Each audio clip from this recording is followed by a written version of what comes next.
Those braids need to come off right now. Mrs.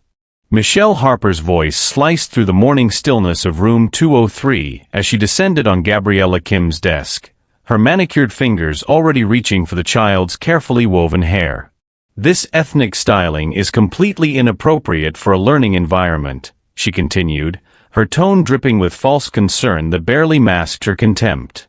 Gabriella's hands moved instinctively to protect her braids, but Harper was faster, gripping a thick section and yanking hard enough to make the 10-year-old's eyes water.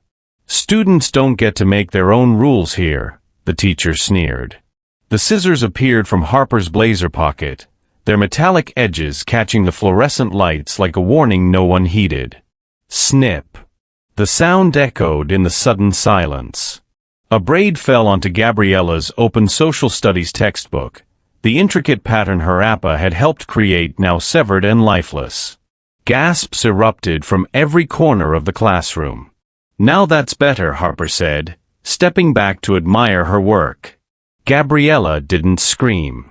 She didn't move. She simply stared forward, her jaw locked tight, her breathing controlled despite the burning sensation on her scalp. Years of loss had taught her something most 10-year-olds never learned. Never let them see you break. What Mrs. Harper couldn't see, what she'd never even thought to look for, was the phone number programmed into Gabriella's watch. The one that connected directly to a man whose love for his adopted daughter was matched only by his capacity for calculated vengeance. Before we continue with what happened next, drop a comment telling me where you're watching from and hit that subscribe button, because tomorrow's story will leave you speechless. The morning had started like any other Tuesday at Westfield Elementary School. Gabriella Kim had arrived early, her purple backpack bouncing against her shoulders as she walked through the front entrance. She'd chosen her seat in Mrs. Harper's class months ago, third row, second seat from the window. Close enough to hear everything clearly. Far enough to observe without being constantly called on. It was a strategic position she'd learned to value. Room 203 buzzed with the usual pre-class energy when she entered. Marcus Chun was showing off his new sneakers to a cluster of boys near the pencil sharpener. Sarah Johnson and her friends whispered about some weekend drama. The smell of cafeteria breakfast still lingered in the hallways. Everything felt normal. Routine. Safe. Mrs. Harper stood at her desk arranging papers with mechanical precision, her navy blazer perfectly pressed, her blonde hair pulled into a bun so tight it seemed to stretch her face. She taught 5th grade for 12 years and wore that experience like armor, never letting students forget who held the power in her classroom. If you're listening right now, help me prove something wrong. My mother said I wouldn't even reach 10,000 subscribers, but I believe stories like this deserve to be heard. Help me show her that these tales matter. Today we'll begin our unit on American symbols and what they represent, Harper announced as the bell rang, her voice commanding immediate silence. She picked up a dry erase marker and turned toward the whiteboard. But she never wrote anything. Her eyes had locked onto something else. Something that apparently offended her more than any student misbehavior ever could. Gabriella's hair. The braids had taken 3 hours the previous Sunday. Appa had sat patiently in their living room, his large hands surprisingly gentle as he sectioned and wove, following the video tutorial he'd found online. He'd wanted to learn, to connect with this part of his daughter's heritage even though it wasn't his own. Each braid carried his love and effort. Miss Kim, Harper's voice dropped several degrees in temperature. The classroom fell silent instantly. Students knew that tone. It meant someone was about to get destroyed. Your hairstyle violates our dress code policy regarding appropriate grooming standards. Gabriella's hand rose slowly to touch her braids, confusion flickering across her face before she caught herself. She'd worn variations of this style for 2 years without any teacher commenting. "Mrs. Harper, I don't understand," she said quietly, keeping her voice respectful the way Appa had taught her. "My hair is clean and neat. It doesn't distract anyone. It's a distraction to me," Harper shot back, her pale cheeks flushing slightly. "And it sets a precedent I won't allow in my classroom. You need to go to the office immediately and have someone help you fix this situation." The words hung in the air, heavy with implications that made several students shift uncomfortably in their seats. Jamal Washington in the back row reached slowly for his phone, sliding it under his desk. He'd seen this coming for weeks, the way Harper's eyes lingered on certain students, the way her voice changed when addressing kids who didn't look like her. Gabriella remained seated, her heart pounding but her exterior calm. "With respect, Mrs. Harper, I'd like to stay for class. There's nothing in the school handbook about braids. My dad checked before the school year started." The mention of her father seemed to ignite something in Harper. She strode to her desk, yanked open the top drawer with enough force to make it bounce, and pulled out a pair of scissors that she'd apparently been keeping ready. "This defiance ends now," she announced. "If you won't comply with basic standards of decency, I'll help you understand what's expected." Several students gasped. Maya Rodriguez whispered urgently, "Mrs. Harper, maybe we should just—" "Silence," Harper snapped without even looking at the girl. She moved toward Gabriella's desk with purpose, scissors raised like a weapon. Marcus stood halfway up from his seat. "Mrs. Harper, you can't," he started. But the teacher was already there, already gripping Gabriella's hair, already positioning the scissors. "This is what happens when students think rules don't apply to them," she said. The scissors closed. The braid separated. The severed hair landed on Gabriella's textbook like evidence at a crime scene. More phones emerged now, no longer hidden. The recording had begun. Harper cut a second braid. Then a third. Each snip echoed in the frozen classroom, a sound that would replay in nightmares for weeks. Sarah Martinez had both hands pressed against her mouth, her eyes wide with horror. David Chun was recording from 3 different angles, his phone held steady despite his shaking hands. Gabriella could smell the coconut oil she'd used that morning, still fragrant in the hair now scattered across her desk. Her scalp throbbed where Harper had gripped too tightly, pulled too hard. But she didn't cry. Crying was what Harper wanted, what teachers like Harper always wanted when they decided to put you in your place. Instead, Gabriella looked directly into Harper's eyes and held that gaze without flinching, without blinking, without giving her the satisfaction of fear. The teacher's triumphant smile wavered slightly under that unwavering stare. "Perhaps now you'll learn to present yourself appropriately," Harper said, but her voice had lost some of its earlier conviction. She stepped back, still holding the scissors, her breathing slightly elevated. The classroom was a tableau of shock. No one moved. No one spoke. The clock above the door ticked steadily, marking each second of this moment that would change everything. Then running footsteps echoed in the hallway. The door burst open. Ms. Chun, the school counselor, stood in the doorway, her phone in her hand, her face a mixture of alarm and disbelief. "I got multiple calls from students," she said breathlessly. "What's happening in here?" She stopped mid-sentence, her eyes taking in the scene. Mrs. Harper with scissors still in hand. Gabriella sitting impossibly still, her mutilated hair creating a halo of evidence around her desk. The sea of student phones pointed their way like accusations. And in the terrible silence that followed, in the moment before the adult explanations and justifications and consequences began, Gabriella's watch vibrated softly against her wrist. A single word appeared on the screen, sent from the number she'd texted 30 seconds earlier. Coming. Her APA was coming. And Mrs.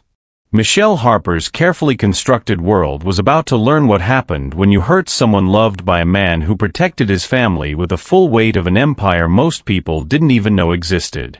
To understand what happened next, you need to know who Gabriella Kim really was. Not just the quiet girl in the second row. Not just another student in Michelle Harper's classroom.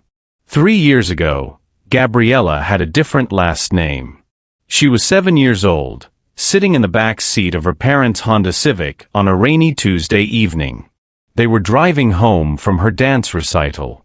She'd performed a solo, her first ever, and her parents couldn't stop smiling. Her mother kept turning around, saying how proud she was. Her father had the radio playing softly, some old R&B song her mom loved. Then the truck ran the red light.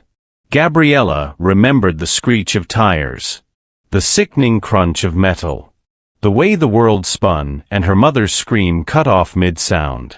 Then nothing. Just the smell of gasoline and the distant sound of sirens. Her parents died on impact. The doctors told her later, much later, when she was in a foster home with blank walls and other kids who'd lost everything too. She didn't cry then either. Something inside her had gone quiet, like a light switching off. The foster system shuffled her around. 3 homes in 8 months. Nobody wanted the sad quiet girl who didn't talk much and flinched at loud noises. She learned quickly how to disappear, how to take up less space, how to need nothing from anyone. Then one day, a man came to the foster home. He wasn't there for her. That much was clear. He was there on business, the kind of business that made the social workers nervous and the director's hands shake when she signed papers.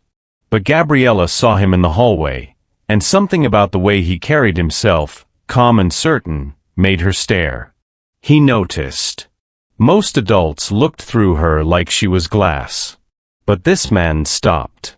He had dark hair, sharp features, and eyes that seemed to calculate everything in a single glance.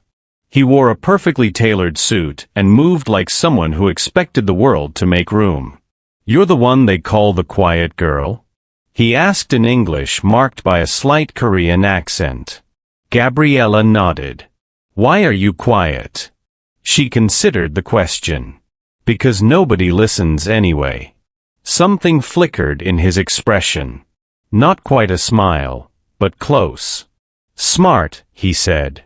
"What's your name?" "Gabriella Robinson." "How old are you, Gabriella Robinson?" 7.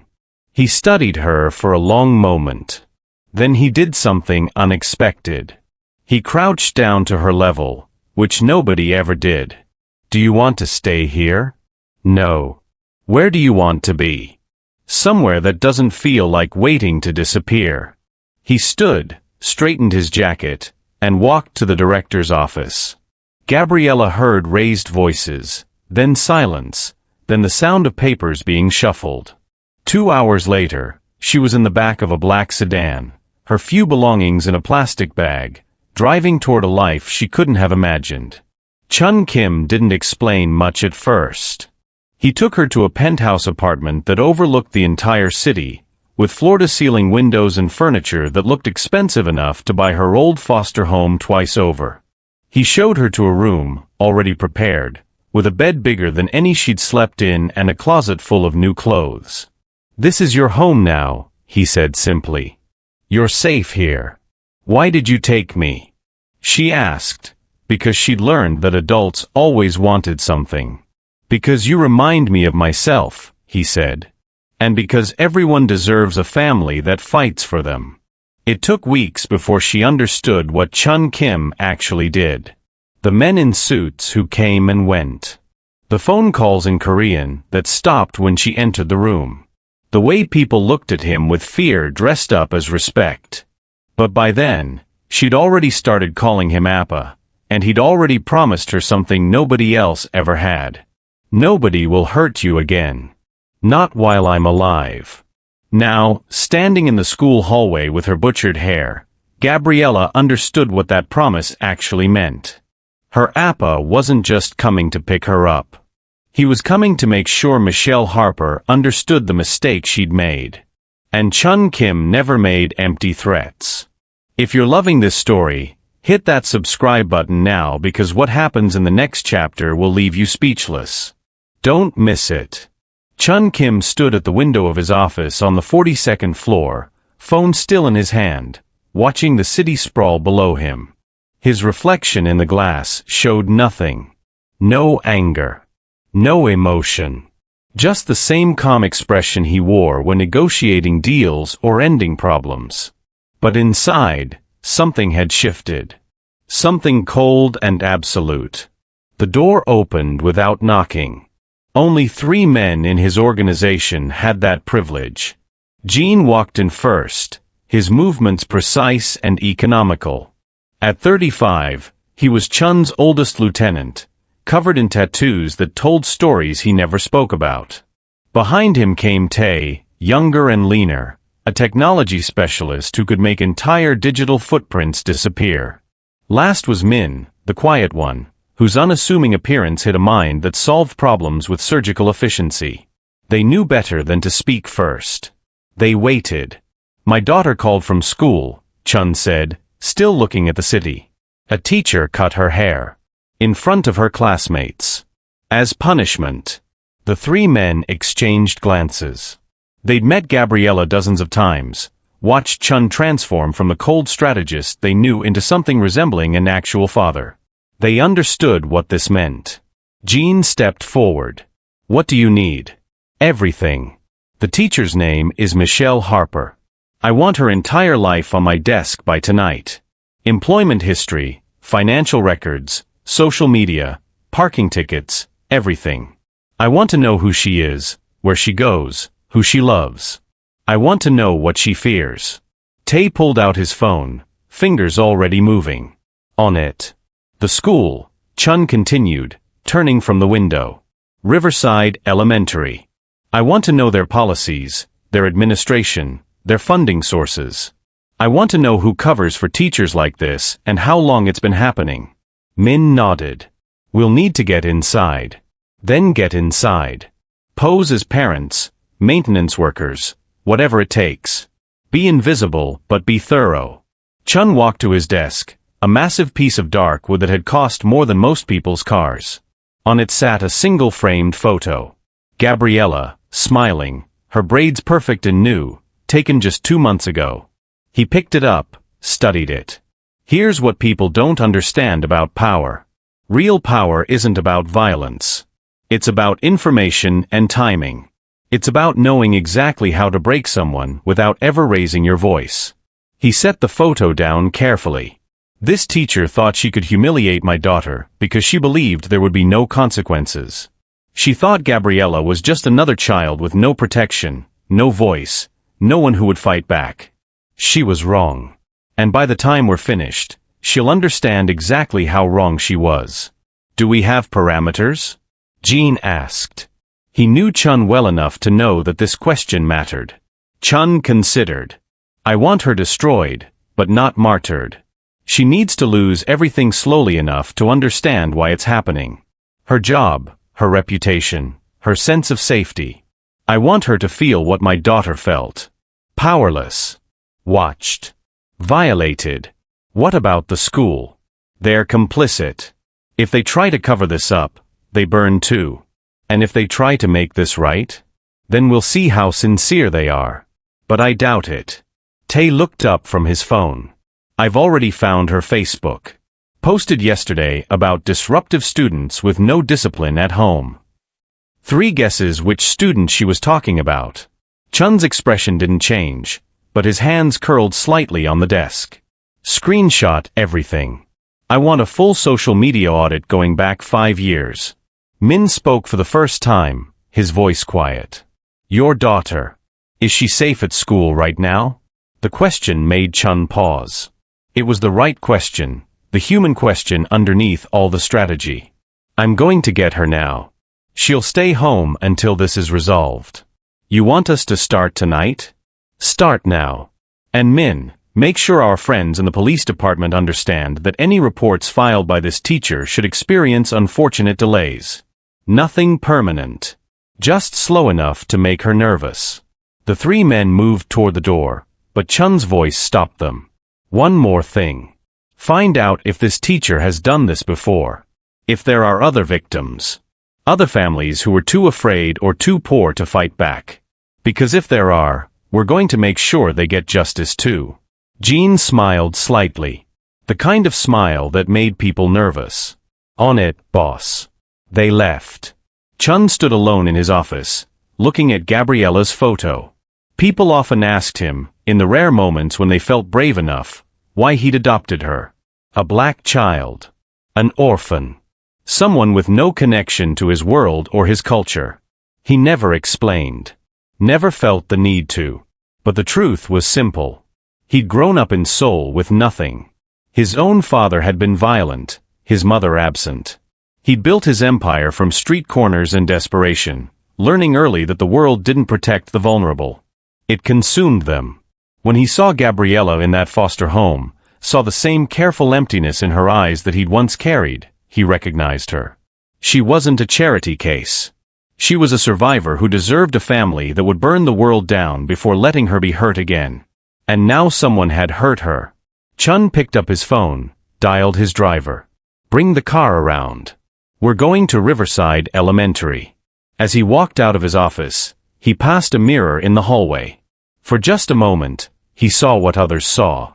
A businessman in an expensive suit. Someone who owned restaurants and invested in real estate. Someone respectable. But underneath that reflection was the truth that Michelle Harper would soon discover. He was a man who'd climbed out of poverty by learning how to make problems disappear. And she'd just become his biggest problem. The elevator descended. 42 floors. Enough time to plan exactly how this would unfold. Enough time to remember that mercy was a luxury he rarely afforded his enemies. But for Gabriella, he'd try. He'd give them one chance to make this right.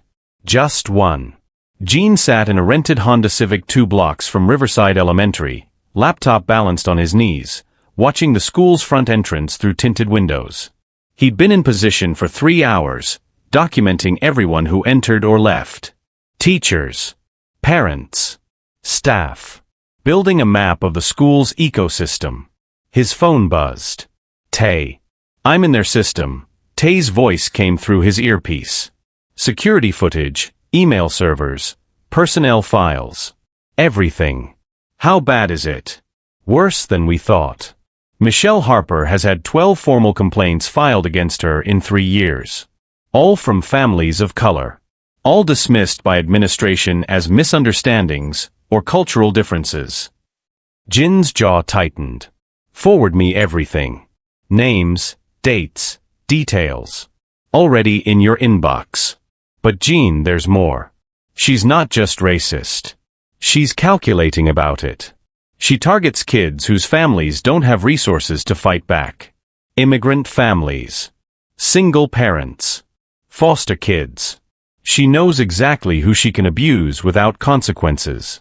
What about today? Checking now. He heard keyboard clicks. She deleted 3 emails right after the incident. But nothing's ever really deleted. Give me a minute. Jean watched a woman exit the school, checking her phone, oblivious to being observed. This was the part of his work he'd grown to appreciate. Not the violence, though he could handle that when necessary. But this. The careful documentation. The building of a case so airtight that the target couldn't even argue their innocence. Got it, Tay said. She emailed the principal immediately after sending Gabriella out. Subject line says, problem student resolved. Body of the email says, and I quote, handled the Robinson situation per our previous discussion. She won't be an issue anymore. Robinson? She doesn't even know Gabriella's real last name. And check this. There was a previous discussion. 2 weeks ago, Harper emailed Principal Davis complaining about ethnic hairstyles becoming a distraction. Davis replied that she should handle it at her discretion. So the principal authorized this. Authorized or enabled. Either way, he's complicit. Gene pulled out his phone, texted Min. What's your status? The reply came quickly. Inside. Posed as new custodian. Harper's classroom is empty right now. Retrieving physical evidence. Gene smiled slightly. Min had a gift for invisibility. At 40, he looked like every middle-aged maintenance worker you'd ever ignored. Perfect for this kind of infiltration.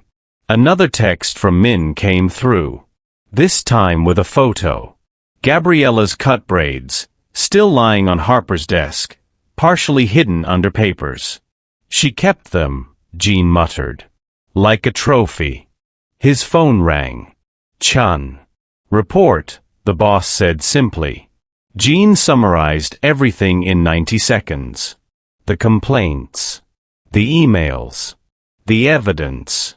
The principal's involvement. When he finished, there was silence on the other end. The kind of silence that made people nervous. Finally, Chun spoke. Find the other families. The ones she targeted. I want to talk to them. That might be difficult. Some have probably moved. Others won't want to revisit the trauma. Then make it worth their time. Offer them something they need. Legal support. Financial assistance. Whatever it takes. If we're going to destroy her, we do it properly. With a pattern. With proof that this wasn't one mistake, but a career of abuse. Understood. What about our approach? We go public. But not yet. First, we document everything. Then we give the school one chance to make this right. If they refuse, we bury them all. Jean considered this. It was more restrained than he'd expected. Usually, when someone went after Chun's family, the response was swift and brutal. This felt different. More strategic. You're giving them a chance? I'm giving them rope, Chun corrected. People reveal themselves when they think they can escape consequences. Let's see how they respond when they realize they can't. Jean understood. It was a trap. A careful, methodical trap. One more thing, Chun added. I want surveillance on Harper. Her house, her car, everywhere she goes. I want her to feel watched. But keep it legal. No threats, no contact. Just presence. You want her paranoid. I want her understanding that her actions have consequences. That she's not invisible anymore. Jean made a note. We can do that. Anything else? Yes. Find out if she has family. Children. I want to know who matters to her. This gave Jean pause. Boss, are we targeting her family? No. Chun's voice was firm. We're understanding her. If she has children, she'll understand the violation more deeply. If she doesn't, we'll find what she does value. Everyone has something they can't afford to lose. Jean nodded to himself. It was why Chun had survived 20 years in this business. He didn't just destroy enemies. He understood them first. Knew exactly how to apply pressure where it would hurt most. I'll have a full report by tonight, Jean said. Good. And Jean, keep this quiet. No word gets out about who we are or what we're doing. As far as anyone knows, we're just concerned citizens gathering information. The call ended. Jean sat in his car, watching the school, thinking about Michelle Harper. She'd woken up this morning thinking she was untouchable. A teacher with tenure, union protection, administrative support. Someone who could hurt a child and face no consequences. By tonight, she'd start to realize her mistake. And by the end of the week, she'd understand that some children had families who didn't forgive. Who didn't forget. Who had the resources and the will to make sure justice was served, even if they had to serve it themselves. Jin's phone buzzed again. This time, a text from Tae with an attached file. Harper's home address, phone records, credit report, and complete social media history. Also found her sister's information. Elementary school teacher too. Different district. Jean downloaded the files, began reading. And with each page, he understood why Chun had been so calm. Michelle Harper hadn't just made one mistake. She'd built a career on making them. And now, finally, someone was going to hold her accountable. The question wasn't whether she'd lose everything. The question was how much she'd understand before it all fell apart. Michelle Harper pulled into her driveway at 4:47 p.m., exhausted and irritated. The day had been chaos after that Robinson girl's dramatic exit. The principal had called her in, asked questions about the incident, seemed concerned about optics. But ultimately, he'd supported her. Reminded her that teachers needed discretion in maintaining classroom standards. She grabbed her bag from the passenger seat, stepped out of her car, locked it. The November air was crisp, leaves scattered across her lawn. She made a mental note to ask her husband to rake them this weekend. That's when she noticed the box. Small, brown cardboard, sitting on her front porch. No address label. No delivery notice. Just a box, centered perfectly on her welcome mat. Michelle frowned. She hadn't ordered anything. She climbed the porch steps, picked it up. Light. Something shifted inside. She unlocked her front door, stepped inside, set her bag down. Her cat, Whiskers, wound around her ankles, meowing for dinner. In a minute, Michelle muttered, taking the box to the kitchen table. She opened it carefully. Inside, wrapped in tissue paper, were 3 braids. Black, thick, with small gold beads at the ends. The ones she'd cut from Gabriella Robinson that morning. But that wasn't what made Michelle's hands start shaking.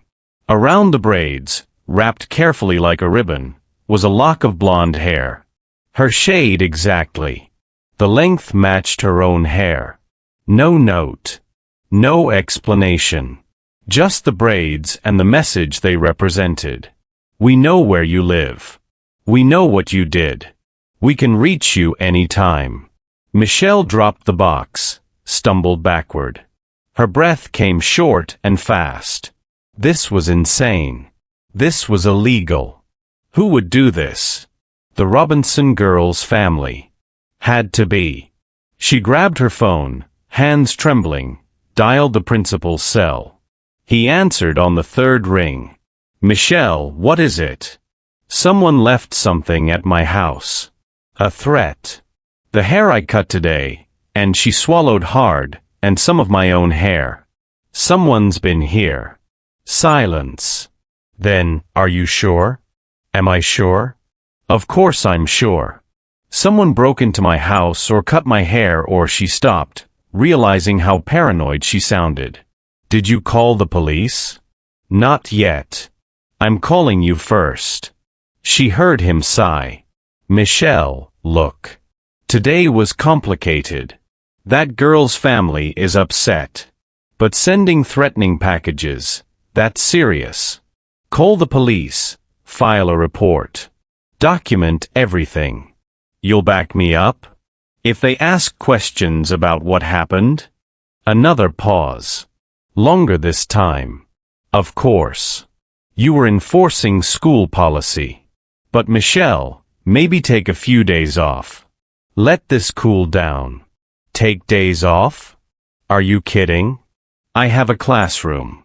And I have a school to protect.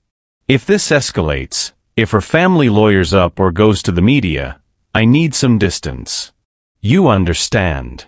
Michelle's stomach dropped. He was abandoning her. Already. After one phone call. Fine, she said coldly. I'll handle it myself. She hung up, stared at the box on her table. The braids seemed to stare back, accusing. Michelle made herself move. She took photos of everything. The box, the contents, the tissue paper. Evidence. Then she called the police non-emergency line, filed a report. They said an officer would come by tomorrow to take a statement. Tomorrow. Not tonight. Not immediately. She was on her own. That night, Michelle barely slept. Every sound made her jump. The house settling. The cat knocking something over. The neighbor's dog barking. She kept checking the windows, making sure the doors were locked, looking for shadows that didn't belong. Her husband, Greg, tried to calm her down. "You're overreacting," he said. "It's probably just angry parents trying to scare you. They won't actually do anything." But the next morning, when Michelle walked outside, all 4 of her car tires were slashed. Greg stood beside her, staring.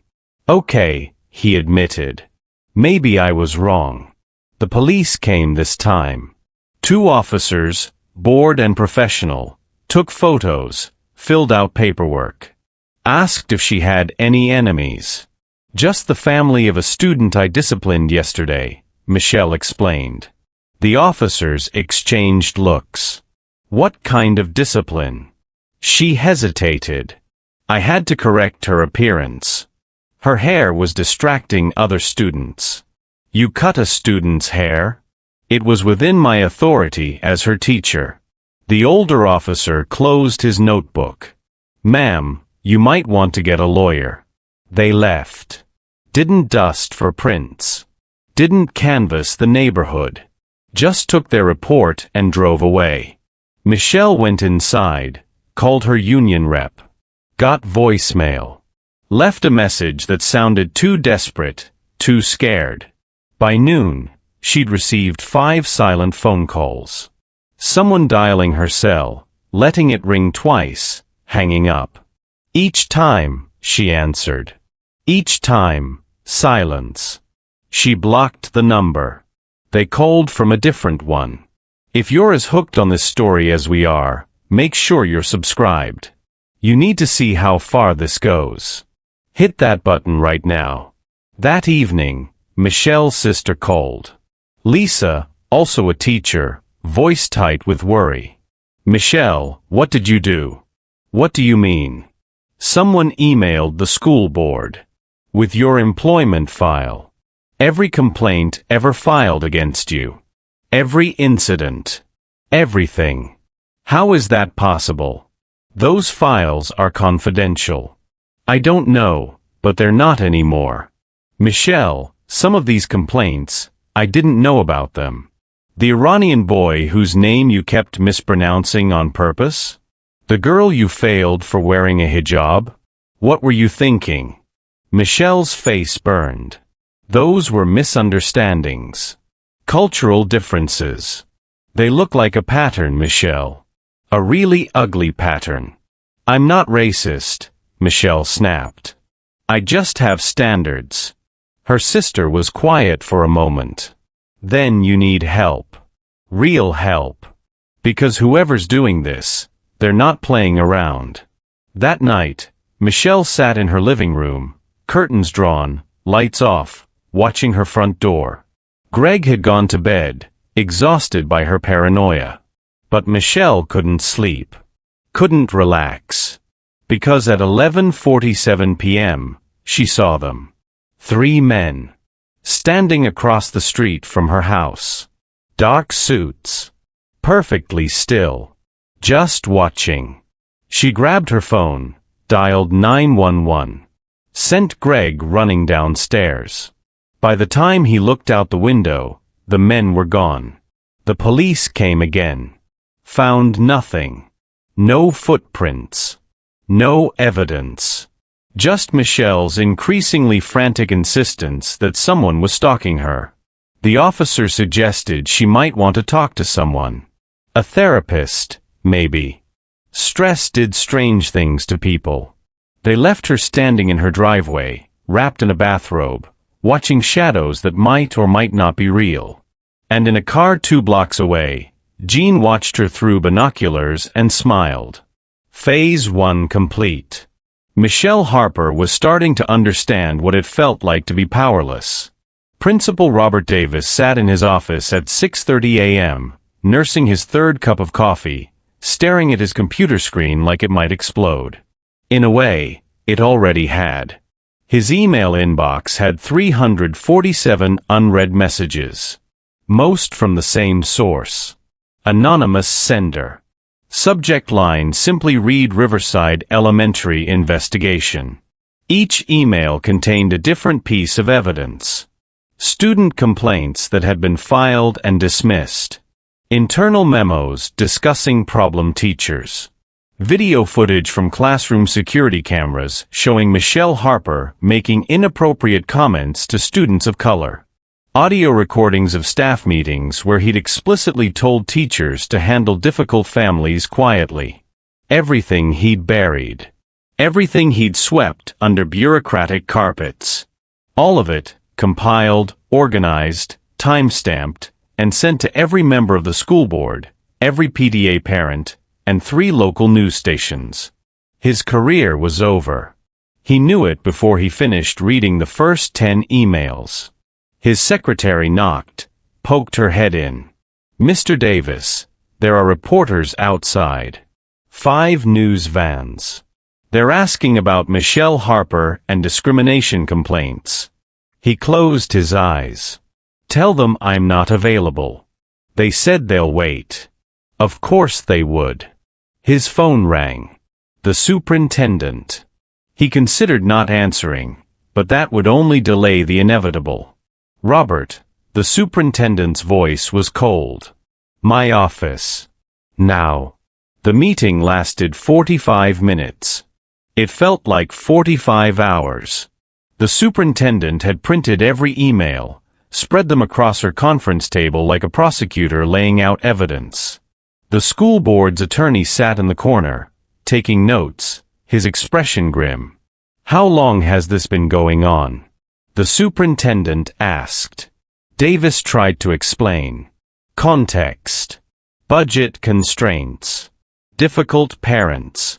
The challenges of managing a diverse student population with limited resources. She cut him off.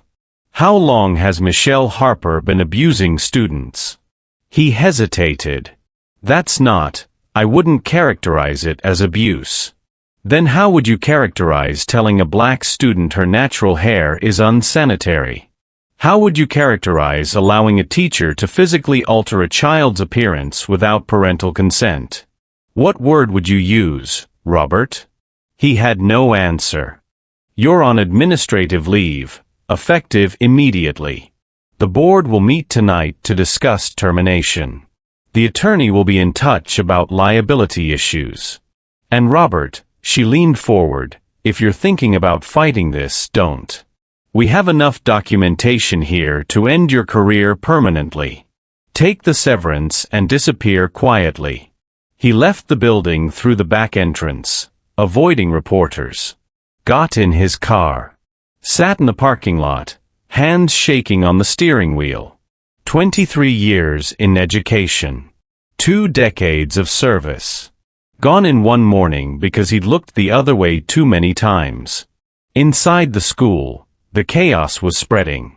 Parents were pulling students out of classes, demanding meetings, threatening lawsuits. The PTA president had called an emergency session. Teachers whispered in hallways, trying to figure out what this meant for them. And in Michelle Harper's classroom, a substitute teacher faced 30 students who knew exactly what had happened and wanted to talk about nothing else. "Did you see the news?" one girl asked. "My mom says Mrs. Harper's going to jail," a boy added. The substitute tried to redirect them to math. It didn't work. By lunchtime, the story had broken locally. Channel 7 ran it first, then Channel 4, then Channel 9. Teacher accused of cutting students' hair in discriminatory act. Riverside Elementary under investigation for pattern of racial bias. The footage was damning. Not just of the incident with Gabriella, though that was bad enough, but clips from other incidents. Other students. Other families who'd been silenced or ignored. All of it, compiled into a 6-minute segment that made the school look like a systematic failure. Michelle's face was everywhere. Her photo from the school website. Screenshots of her social media posts where she'd complained about difficult parents and entitled students.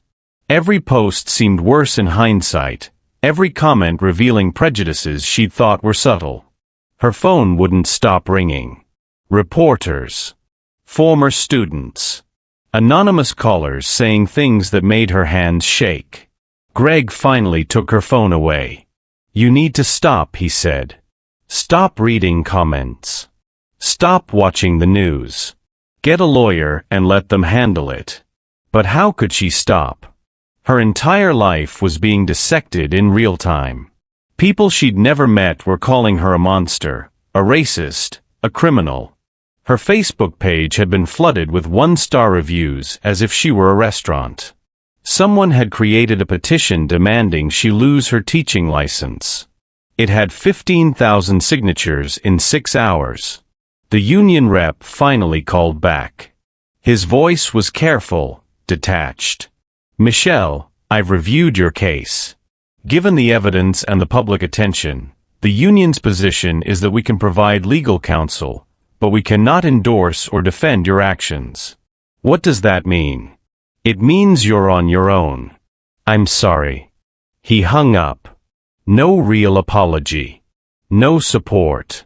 Just abandonment. That afternoon, Michelle received a certified letter from the school district. Immediate suspension without pay, pending investigation. Termination hearing scheduled in 2 weeks. She sat at her kitchen table, staring at the letter, trying to understand how everything had fallen apart so quickly. 48 hours ago, she'd been a teacher with tenure and authority. Now she was unemployed, unemployable, and facing potential criminal charges. Greg sat across from her, quiet. Finally, he spoke. "Michelle, did you really do all the things they're saying?" She looked up. "What? The other students? The other incidents? Did you really target kids because of their race?" She started, then stopped. How could she explain? How could she make him understand that she'd never thought of it that way? She'd just been maintaining standards, expecting excellence, refusing to lower the bar. Except she had lowered the bar. Just never for the white students. The realization hit her like cold water. She had done exactly what they were accusing her of. Not consciously, maybe. Not deliberately. But she judged some students more harshly, expected less from some families, assumed incompetence based on accents and appearances. And now, finally, someone was holding her accountable. Hit subscribe if you're still watching. This story is about to take a turn you won't see coming. That night, Michelle stood at her window, watching the street. The reporters had finally left. The phone had stopped ringing. The house was quiet except for the sound of her own breathing. She thought about Gabriella Robinson. The way she'd sat so still while Michelle cut her hair. The way she'd looked up afterward, eyes dry, face calm. Like she'd expected this. Like she'd been preparing for it her whole life. What kind of world had that child grown up in, Michelle wondered, where a teacher's cruelty was just another thing to endure? And what kind of person was Michelle, that she'd become part of that world? She didn't have answers. Just the growing understanding that she'd caused real harm to real children, and now finally, the consequences had found her. Outside, in a car she couldn't see, Tay uploaded the final batch of files to the cloud. School board emails. Personnel records. Everything that proved Riverside Elementary's discrimination wasn't one teacher's mistake, but an institutional failure. Tomorrow, that evidence would reach the state education department. And by the end of the week, federal investigators would get involved. Michelle Harper was just the beginning. The entire school was about to be held accountable for years of looking the other way. Justice, Tay had learned working for Chun, wasn't always loud or violent. Sometimes it was quiet and methodical. Sometimes it was just making sure the truth couldn't be ignored anymore. He started the car, pulled away from the curb, left Michelle Harper to her sleepless night. Phase 2 was complete. Michelle stayed late at home for 3 days straight, afraid to leave, afraid to be seen. But on Thursday, she received a call from her lawyer, a nervous man named Patterson who'd been recommended by a friend of a friend. "You need to go to the school," he said. "Collect your personal items from the classroom. They're boxing everything up, sending it to storage. If you want your things, get them now." "Can't someone else do that? Do you trust someone else with your personal belongings? Your files? Your grade books?" She didn't. So at 7 p.m., when the building would be mostly empty, Michelle drove to Riverside Elementary. Used her key card to enter through the side door. The hallways were dark except for emergency lighting. Her footsteps echoed on linoleum floors. She'd walked these halls for 8 years. Known every classroom, every supply closet, every squeaky floorboard. Now it felt foreign, hostile, like the building itself had turned against her. Her classroom was at the end of the hall. Door closed but not locked. She pushed it open, reached for the light switch. The lights were already on. 3 men stood in her classroom. Dark suits. Perfectly still. One leaned against her desk. The other 2 flanked the door she'd just walked through. Michelle's heart stopped. She recognized them. The men from across the street. The ones who'd been watching her house. She started to back out, but the 2 by the door moved smoothly, blocking her exit. Not threatening. Not touching her. Just standing in the way. "Mrs. Harper." The man at her desk spoke, his voice accented, calm. "Please, come in. We've been waiting to talk to you." "I'm calling the police," Michelle said, reaching for her phone. "Go ahead," the man said. "But before you do, you might want to hear what we have to say." "Who are you?" "My name is Jean. These are my colleagues, Tae and Min. We work for someone you've wronged." "The Robinson girl," Michelle whispered. "Her name is Gabriella Kim," Jean corrected, "and you didn't just wrong her. You assaulted her. Humiliated her. Violated her. I was enforcing school policy." Jean smiled. It wasn't a nice smile. "No, you were enforcing your prejudices. And you picked the wrong child to do it to." He slid something across her desk. A folder. Michelle stepped closer despite herself, looked down. Inside were photos. Gabriella as a toddler. With different parents. A black couple, smiling. Then photos of a car crash. Twisted metal. Emergency vehicles. Then photos of a little girl in a foster home, sitting alone. Then photos of a man. Asian. Severe. Standing beside that same girl, now smiling again. "Do you know who that is?" Jean asked. "No. That's Chun Kim. Gabriella's adoptive father." Also, Jin's voice went quieter, somehow more dangerous, one of the most powerful men in the city. Michelle's legs felt weak. "I don't understand. 3 years ago, Mr. Kim found Gabriella in a foster home. Her parents had died in that crash. She had no one. He adopted her, gave her a family, gave her protection. And 2 days ago, you cut her hair like she was nothing." "It was just hair," Michelle said, but the words sounded hollow even to her. "Just hair," Jean repeated. He gestured to Tae, who pulled up a video on his phone, turned it toward Michelle. It was footage from her classroom. The incident. But the angle was different from the student videos. This came from the security camera she'd thought was broken. She watched herself cut Gabriella's braids. Heard her own voice saying things she didn't remember saying. Saw the triumph on her face when she stepped back to admire her work. "For a black girl," Jean said, "hair is cultural identity. It's history. It's resistance. And you cut it like it meant nothing because you thought she meant nothing. Because you thought no one would protect her." "I didn't know," Michelle started. "You didn't care to know," Min spoke for the first time. "That's worse." Jean opened another folder. Inside were pages and pages. Complaints. Emails. Documentation of every discriminatory thing Michelle had done in 8 years. "We found 12 families you targeted," he said. 12 children whose parents tried to report you and were ignored. Some of those families have moved away. Some gave up fighting. But all of them remember. All of them carry the damage you caused. Make sure you're subscribed because what happens next will shock you. Don't miss the next chapter. Michelle felt tears starting. "I made mistakes. I see that now. But this," she gestured at the men, "at the folders, this is illegal. You're stalking me, threatening me."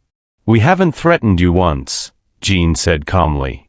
"We've simply documented the truth and made sure it couldn't be hidden anymore. Everything that's happened to you has been your own actions coming to light. My tires. The package. The men watching my house." Jin's expression didn't change. "I don't know anything about tires, Mrs. Harper. As for the rest, we were gathering information. Legal surveillance. We haven't broken any laws. What do you want from me?" Michelle's voice cracked. Jean stood, walked around the desk until he was 3 feet from her. "We want you to understand. Not just intellectually, but deeply. We want you to feel what those 12 children felt. Powerless. Targeted. Afraid. I do understand. I'm sorry. I'll apologize to everyone. I'll resign. I'll leave teaching forever." "You'll do all of that anyway," Jean said. "Your teaching license will be revoked. Your lawsuit settlements will take everything you have. Your reputation is destroyed. That's already done." "Then what?" Jean studied her. "Mr. Kim wanted me to tell you something. He's a father who loves his daughter more than anything in this world. And when someone hurts her, his first instinct is to make sure they never hurt anyone again. Do you understand what I'm saying?" Michelle did. She understood perfectly. But, Jean continued, "Gabriella asked him to show mercy. She said you weren't worth his time or his resources. She said destroying you wouldn't heal what you'd broken." Michelle felt something crack inside her chest. Relief mixed with shame. "So here's what's going to happen," Jean said. "You're going to lose your career. Your reputation. Your sense of safety. You're going to spend months, maybe years, looking over your shoulder, wondering if we're still watching. And every time you see a little black girl with braids, you're going to remember what you did. That's your punishment." He walked to the door, paused. "But if you ever, and I mean ever, go near another child with the intention to harm them, we'll be back. And next time, Mr. Kim won't listen to his daughter's mercy. Do you understand?" Michelle nodded, tears streaming down her face now. The 3 men left. Just walked out of her classroom like they'd never been there. Michelle collapsed into her desk chair, surrounded by boxes of her belongings, crying for the first time since this started. Not because she'd been caught. Not because she'd lost her job. But because she finally understood, truly understood, the damage she'd done. Michelle thought it was over. The men had delivered their message. She'd lost everything already. What more could they take? But the next morning, she received a text from an unknown number. 1247, Industrial Boulevard. Warehouse 6. Come alone. 8 p.m. tonight. This is the only invitation you'll receive. She showed Greg. He said not to go. Said it was obviously a trap. Said to call the police. But Michelle knew the police wouldn't help. They'd been useless this entire time. Reports filed and ignored.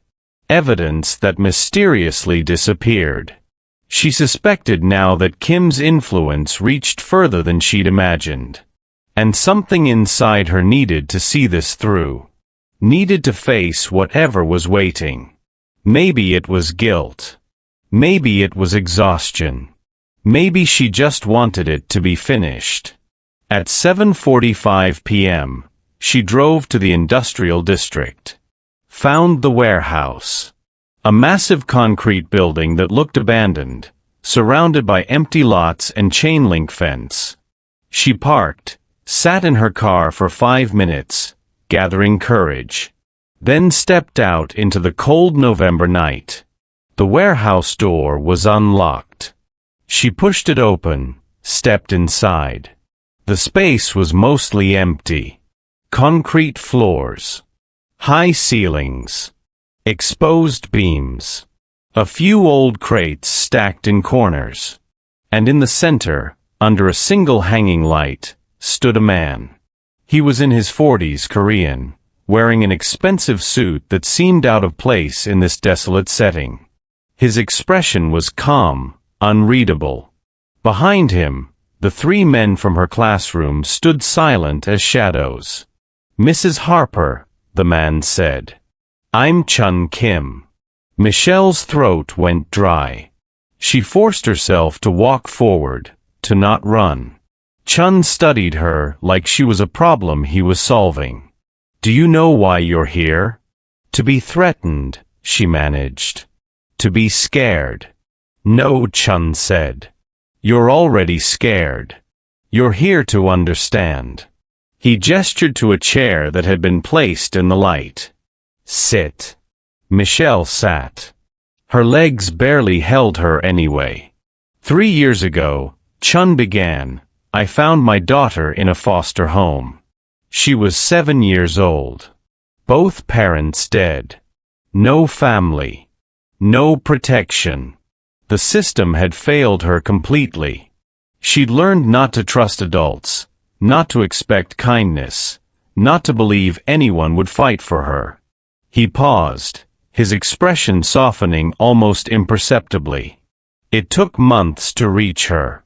Months of patience and consistency before she'd even look at me directly.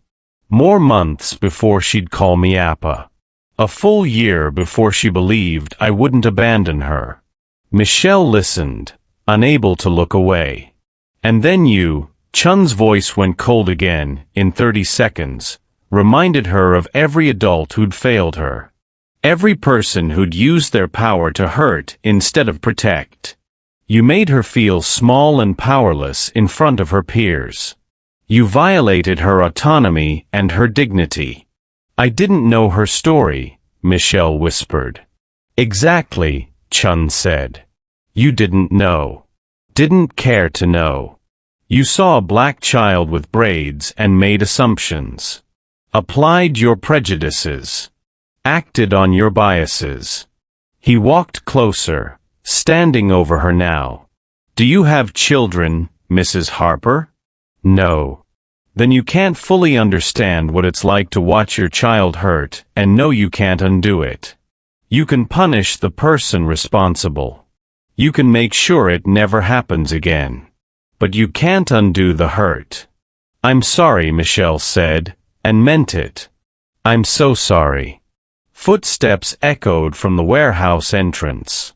Michelle turned. Gabriella walked in, flanked by a woman Michelle didn't recognize. The girl wore a silk scarf covering her head, hiding the damage Michelle had done. She looked smaller here than she had in the classroom. More vulnerable. But her eyes were steady, clear. "Appa," Gabriella said quietly. "Stop." Chun's expression changed immediately. The cold calculation melted into concern. "Gabriella, you didn't need to come." "Yes, I did," the girl said. She walked to her father, took his hand. "Because this isn't about you protecting me anymore. It's about me deciding what happens next." She turned to Michelle. And what happened next was something Michelle would remember forever. This 10-year-old girl, who had every right to be angry, to demand punishment, to want revenge, looked at her teacher with something that resembled pity.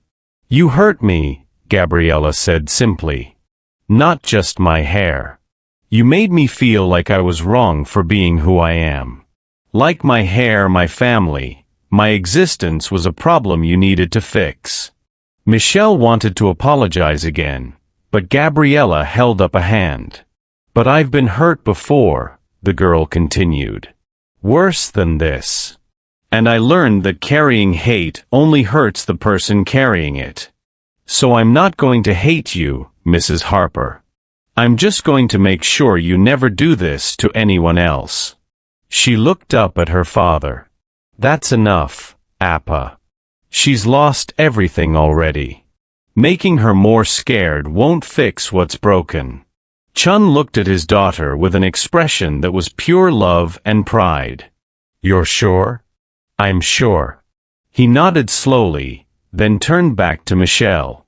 One more thing before you go. He pulled something from his pocket. A small box. Opened it. Inside was a simple bracelet. Silver, with small charms. Each charm represented something. A book.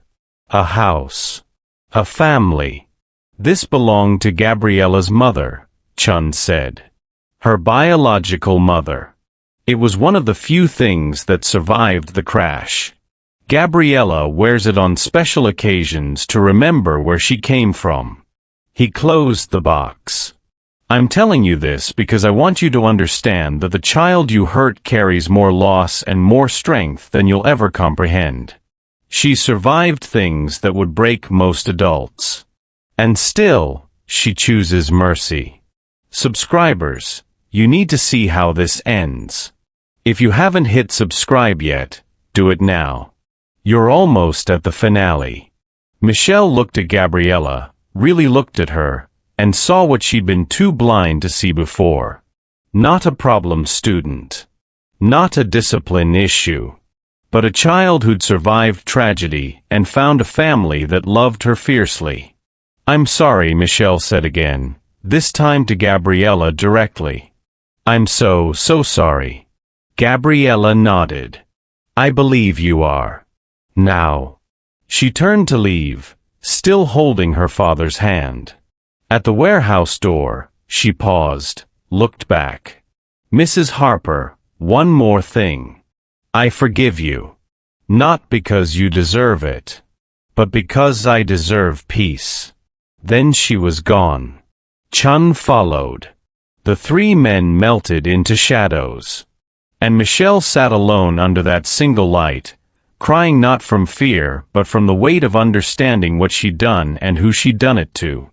She'd violated a child who'd already survived the unimaginable, who'd already learned not to trust adults, who'd already lost everything once. And somehow, impossibly, that child had chosen to forgive her anyway. 6 weeks later, Michelle Harper sat in a small coffee shop 3 towns over, somewhere nobody knew her face. The termination hearing had been swift. Her teaching license revoked. 3 lawsuits pending from families she'd targeted over the years. Her marriage barely surviving the stress. But she was alive. Free. Not in jail, not in a hospital, not worse. The settlement with Gabriella's family had been expensive but fair. Financial compensation, a written apology, agreement never to work in education again. Greg's parents had helped with the money. Michelle's pride had taken the final blow. She worked now as a receptionist at a veterinary clinic. Minimum wage. No authority. No classroom. Just answering phones and filing paperwork. Some days were harder than others. Days when she saw children with their parents and wondered what her life might have been if she'd made different choices. If she'd examined her biases earlier. If she'd listened instead of assumed. Her therapist said guilt was healthy in measured doses. That it meant she was actually changing, actually growing.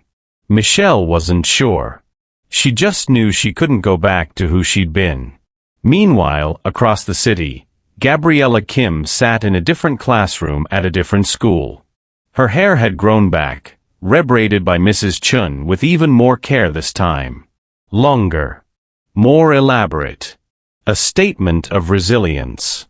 She'd missed 2 weeks of school during the investigation, then transferred to a private academy where Chun knew the administration personally, where teachers were carefully vetted, where his daughter would be protected.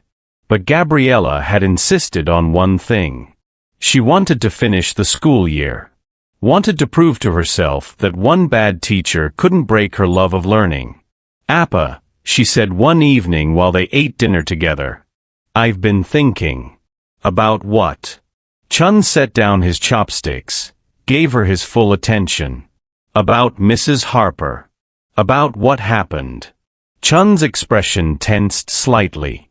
"If she's violated the agreement, if she's contacted you." "No," Gabriella interrupted. "Nothing like that. I was just thinking about why she did it. And I realized she was probably scared." "Scared of what?" "Of change. Of people who didn't look like her or think like her. Of losing control in a world that doesn't stay the same." Chun considered this. "You're very wise for 10 years old." "I learned from the best," Gabriella smiled. They finished eating in comfortable silence. Outside, Jean Tae and Min maintained their usual perimeter security. Some things didn't change, but other things did. The school district had implemented new policies. Mandatory bias training. Independent review boards for discrimination complaints. Zero tolerance for teachers who violated student dignity. It wouldn't fix everything. Michelle Harper wasn't the only teacher who'd acted on prejudices. Riverside Elementary wasn't the only school that had looked the other way. But it was a start. Principal Davis took his severance package and retired early. Moved to Florida. Tried not to think about the careers he'd ruined by protecting the wrong people. The 12 families Jean had found received settlements from the district. Not enough to undo the harm, but enough to show their children that speaking up mattered. That justice, however delayed, was possible. And Gabriella kept her bracelet, her mother's bracelet, in a special box beside her bed. Some nights she'd take it out, hold it, remember the parents who'd loved her first. The crash that had taken them. The foster homes that had almost broken her. And then she'd remember Chun finding her. Choosing her. Fighting for her. Family, she'd learned, wasn't just blood. It was who showed up. Who protected you. Who loved you fiercely enough to burn the world down if necessary but wise enough to choose mercy when possible. Mrs. Chun visited on Sundays, bringing Korean food and doing Gabriella's hair, teaching her words in Korean, blending cultures seamlessly. Gabriella thrived. Honor roll. Dance classes. Piano lessons. A life so full and rich it sometimes felt like it belonged to someone else. But it was hers. Hard won. Protected. Cherished. One Saturday, she asked Chun if they could visit her parents' grave.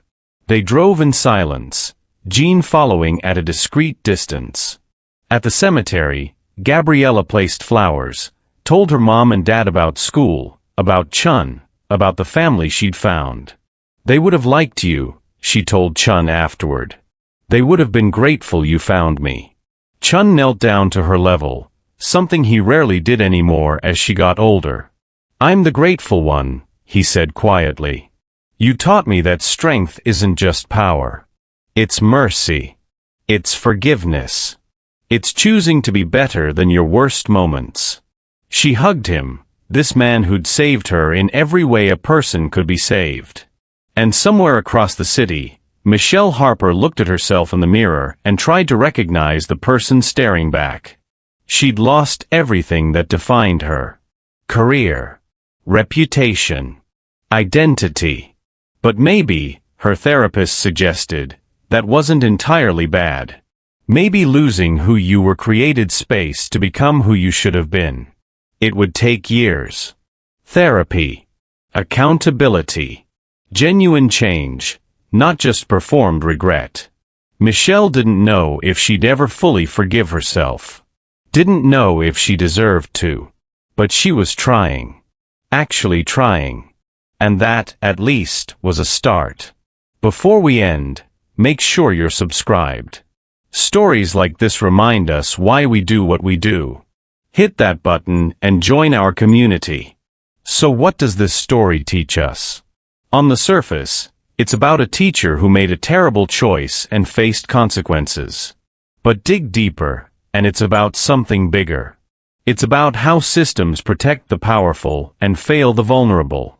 How people with authority can abuse it without even recognizing their own biases. How one moment of cruelty can ripple outward, affecting lives in ways we can't predict. But it's also about resilience. About a little girl who survived loss and found family in unexpected places. About a father who learned that the strongest protection isn't always force, but teaching your child they have worth that can't be taken by anyone's scissors. And maybe, just maybe, it's about redemption too. Not easy redemption. Not forgiveness without accountability. But the hard work of actually changing, of examining your biases, of becoming better than your worst moments. We all carry prejudices. All make assumptions. The question is whether we're willing to examine them, challenge them, and change when we're wrong. Gabriella forgave because she understood that carrying hate would only hurt her. Michelle lost everything because she never questioned her assumptions until it was too late. Chun protected his daughter but let her choose mercy, teaching her that power means nothing without wisdom. The real lesson? Your actions have consequences. How you treat people, especially those with less power, defines who you are. And sometimes the smallest act of cruelty can trigger the biggest reckonings. But even in our worst moments, change is possible. Growth is possible. If we're willing to do the actual work. That's the story. Not just about hair or schools or revenge, but about the choices we make when we have power, and who we become when we face the consequences of those choices. Thanks for watching. See you next time.